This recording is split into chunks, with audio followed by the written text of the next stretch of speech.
Hey guys, this is OddOneGaming. This is going to be another Godforge video. In today's video, we're going to be going over the battle mechanics of Godforge with certain things that you might know, or there might be other things that you might not know, because, well, it might be a little bit different from the normal gacha genre. At least some things I've personally not seen before, so I guess let's check it out.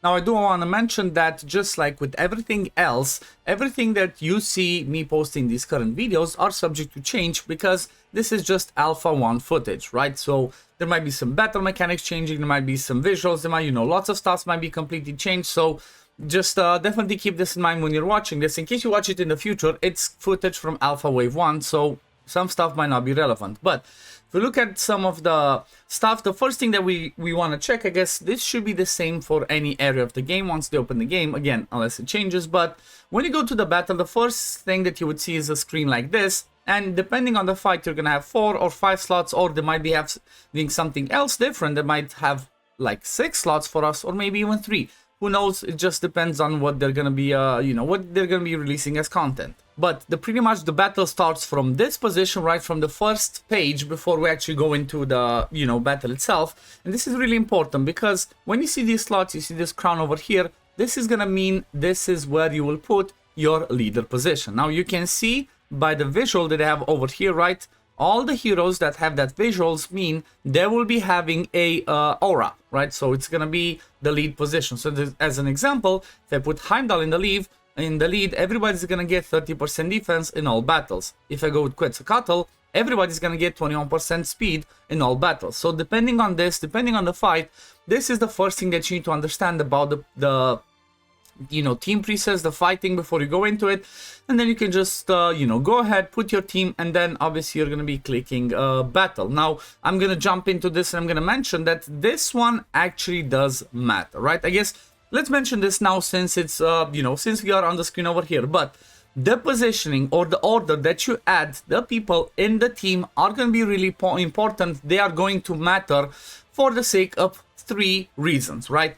Reason number 1, if you play it on full auto and they're going to start having their ultimates ready, let's say 2 or 3 people have the ultimate ready at the same time, they're going to be casting it in the order that they are placed. So this can be a massive influence on how the fight is going to turn out. So just to give you an example, let's say we do fight some stages, because most of the areas will have several waves, unless it's like, 151 of the caverns currently, which is an endless boss fight. But let's see, this is going to be a fight that you're going to be dealing against certain waves, right? Maybe you know that Zeus has a strong ultimate, that he's going to be doing enough damage to pretty much kill the wave, but maybe Pangu in my case, or I don't know, Ramses, let's say we put Ramses, maybe Ramses' one is not strong enough. But if they get their ultimates at the same time ready, Ramses is going to use his one, is going to leave them with really low HP, and then once Zeus uses it, you kind of waste 2 ultimates to kill a wave that you might be able to only kill with 1. So from that point of view, make sure, like for example, for like damage dealers, make sure you put your stronger one first. Because for example, if Zeus kills the first one, you get to the second wave, and then Ramses is gonna bring in his AoE nukes. That's gonna help us kill the, at least do some damage for the waves, in order to, not necessarily kill them, but still, it's gonna make it easier to kill the second one, as after that you can just kill them with basic attacks. Same principle happens with survivability, right? Let's say you're going to be killing the wave before everybody takes a turn, but if you get the ultimate of Heimdall that puts a shield, and you get the ultimate of Zeus at the same time, and you know Zeus is going to kill it, then obviously make sure you put Heimdall towards the end so you can save his ultimate for the next wave to be able to keep you alive. That is really important. So that's the reason number 1 is the ultimate casting on auto. They all come, if they are going to be ready at the same time, they're going to cast it in the order that you put them in the team. The reason number 2, if you're gonna have, and this is again 2 and 3 are pretty much the same, but if you have people that do, for example, ally attacks, well, that's gonna be happening again in the order that they are going. And again, that order is gonna be based on how you place them. So for example, Zeus, like I mentioned, even though it doesn't say over here in the visual, right? It's this one. Yep, this one actually is an ally attack. This is just a localization error. They have to change it, but Zeus does an ally attack, and currently all of your heroes are gonna be attacking, right? He does the ally attack Quetzalcoatl goes first, Zeus goes second, Ramses goes third, and then Heimdall goes fourth. So currently, even though everybody is dead, they're all still going to attack. However, this might not be, like from what I've heard them talk about it, this might not be working as intended. The attacks should normally end after the person dies. So because of that reason, make sure you try and keep, again, the order correct. A good example is, for example, if you put Quetzalcoatl in the lead, that's going to be good because he's always going to be going first, and Quetzalcoatl is really good to be first one going because on his basic attack, he is going to be healing everybody, right? Which means he's always going to be powerful and you want to have him as high up the rotation as possible. But let's say you don't use him as the lead, let's say you use, I don't know, Heimdall as the lead, make sure you put Quetzalcoatl close to, you know, the first position. So Heimdall first, then you have Quetzalcoatl second, so that he still goes before somebody else kills them. Again, this is only subject to change in case this happens once they implement it, and you know, if you kill the target with the first two people, third and fourth don't go. So just, this is kind of like a failsafe. The same principle actually applies with the ally attack for the counterattack. And a good example for this is Heimdall, because Heimdall, on his core ability, places Retaliate and Intercept. Retaliate means they will, right when they are attacked, they're going to be attacking back. So if you get hit by an AoE hit, Heimdall's going to go first, then Quetzalcoatl, you kind of get the gist, right? Again, try to think about this when you place your team, when you're trying to build ones, especially when you do it on auto. Now, let's go into the fight and let's see exactly a few things that are really important to keep in mind into the fight. So, when it comes to the fighting phase, obviously, the first ones that are going to be going are going to be the ones that have the highest speed.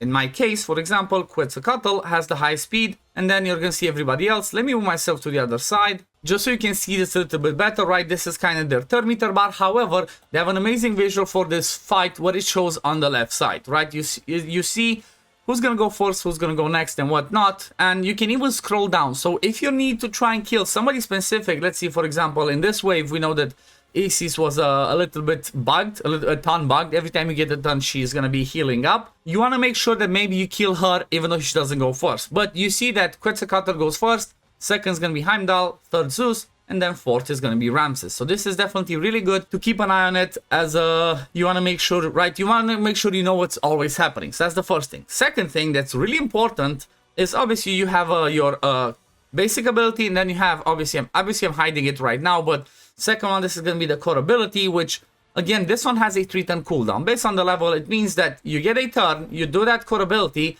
and then you have to do 3 basic attacks up until you can do the other one. But let's go ahead and let's do some fights, right? Let's do another hit. Actually, you know what? Maybe the perfect spot is to keep me over here so that you can see skills. Yep, there we go. Now, Zeus gets a turn. Let's use Zeus's core ability. Boom, we almost killed everything. Let's do just the basic one with Ramses. So you kind of get the gist. You can use it, you can do it, but I'm just manualing this. I'm just doing this slow because I want to show you something that's extremely game-changing. This is something that's completely unique, right? This is something that's completely unique for this game, that's completely unique in this genre, and that's the fact that you're going to be having some stuff happen outside of your turn order. Let me show you exactly what I mean.